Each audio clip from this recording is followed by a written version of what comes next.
Cyril enlisted in Brisbane, said that he was a miner, but we really can't work out why. Maybe he had previously been a miner at Gympie in the goldfields. He was 27 years old, so he was a little bit older than most of the ones, but he went to training in Egypt.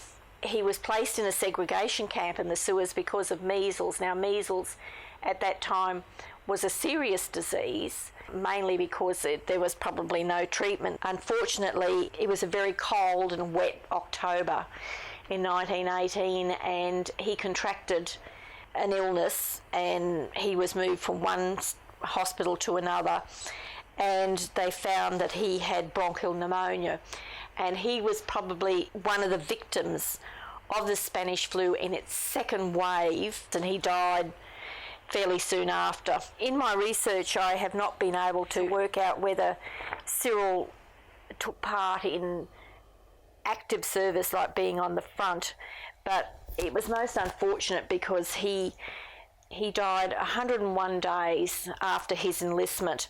He was buried, like most of the victims, very hastily in the Durie military cemetery. After the war, particularly from Britain, there were many pilgrims who wanted to come and see the place where their children had been put to rest. This was impossible at this particular cemetery. The hospital was now in the grounds of a French lunatic asylum, and the inmates were working around this particular area, so it wasn't deemed safe by the authorities for these pilgrims to come and see their sons' graves. So they decided to reinter them, and there was 444 of them who were reinterred. Cyril was one of them.